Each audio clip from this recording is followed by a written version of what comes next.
Olá, meus irmãos e minhas irmãs. Sejam muito bem-vindos. Vamos iniciar mais um momento de oração. Que você abra seu coração e permita que Deus fale com você agora. Pode o deserto florescer, quando todas as fontes humanas secaram e o solo da esperança tornou-se árido e rachado pelo peso da necessidade?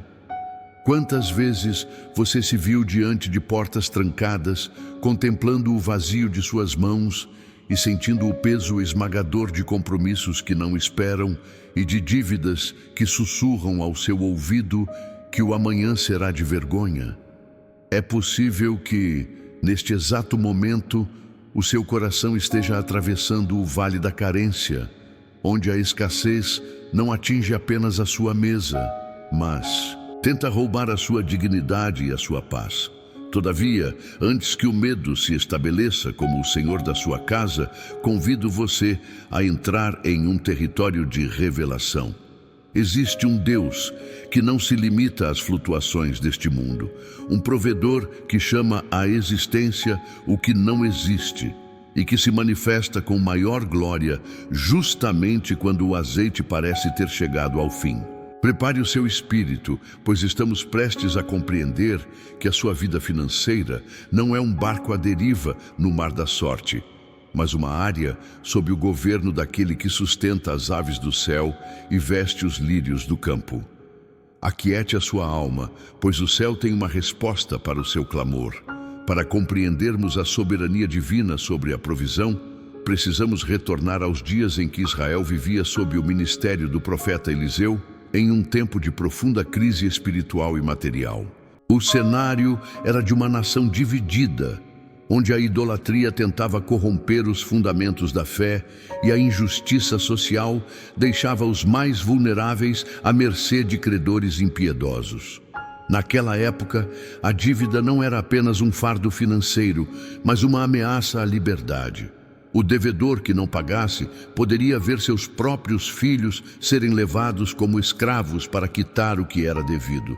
Entre os discípulos dos profetas, havia homens que serviam ao Senhor com integridade, mas que não estavam imunes às intempéries da vida terrena. Espiritualmente, o ambiente era de prova. O povo precisava reaprender que a mão de Deus não se encurtara e que a obediência ao profeta era o caminho para a manifestação do sobrenatural.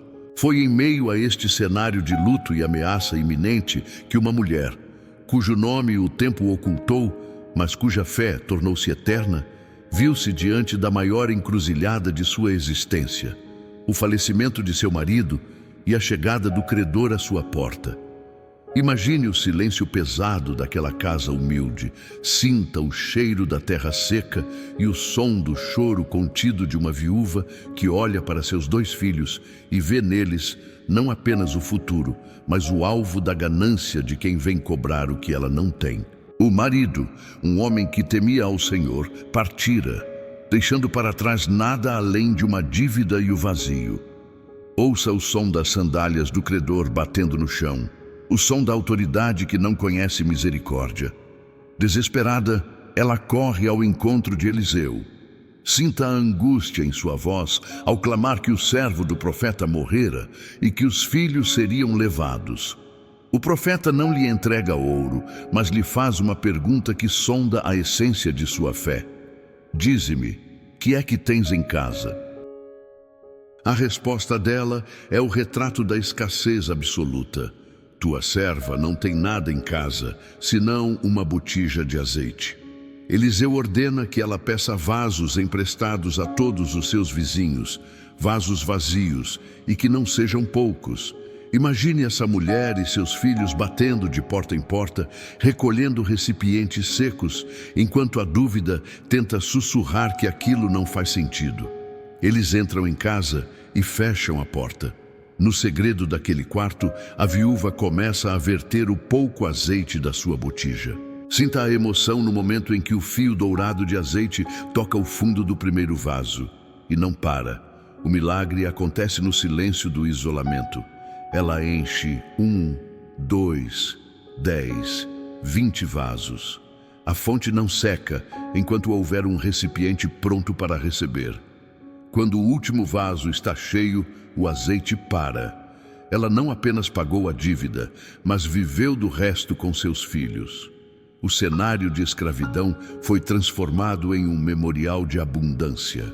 A botija dessa viúva é o espelho da sua conta bancária e dos seus recursos hoje.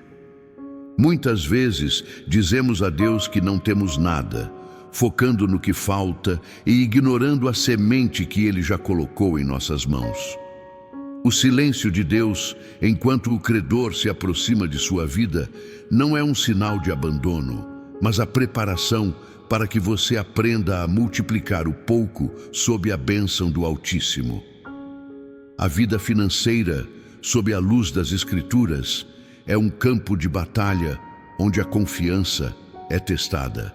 Deus permite que o azeite chegue ao fim, para que você descubra que Ele é a fonte e não o salário ou o mercado.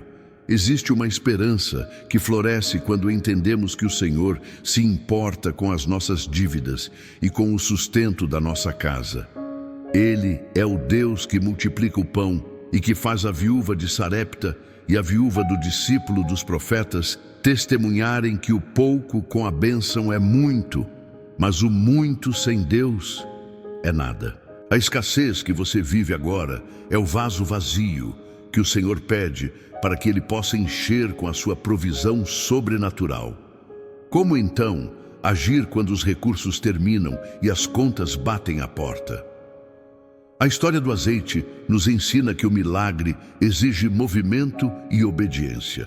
Para confiar em Deus mesmo sem respostas, você precisa apresentar o que tem, por menor que seja, e dispor-se a buscar vasos emprestados, que são as oportunidades e a sabedoria que o Senhor coloca ao seu redor. Permanecer firme na fé exige que você feche a porta para as vozes da incredulidade e abra o seu coração para as estratégias que o céu deseja lhe revelar. Comece a honrar a Deus com o pouco que possui, reconhecendo que Ele é o dono de todo o ouro e toda a prata. A aplicação prática da espiritualidade financeira é a gestão fiel sob a orientação da palavra, agindo com prudência, mas caminhando com a ousadia de quem sabe que o sustento não vem da terra, mas do alto. Não murmure sobre a botija quase vazia. Consagre-a ao Senhor e observe como Ele a faz transbordar. Receba agora o consolo de saber que o seu provedor não dormita nem dorme. O Deus que multiplicou o azeite naquela casa em Israel é o mesmo Deus que conhece a sua aflição e o seu desejo de honrar seus compromissos. Não tenha medo do amanhã, pois aquele que veste a erva do campo tem um cuidado minucioso com a sua sobrevivência e com a sua prosperidade. Sinta a paz que emana da certeza de que o credor não prevalecerá sobre a sua linhagem, porque o Senhor é o seu pastor e nada lhe faltará. O peso da ansiedade está sendo substituído por uma confiança renovada, pois você compreendeu que a sua mesa está sob a proteção do Altíssimo. Prepare o seu espírito, pois o que faremos a seguir será a consagração das suas mãos e dos seus projetos àquele que faz o deserto florescer. Descanse na promessa, pois o azeite da alegria e da provisão está sendo derramado sobre a sua história neste exato momento.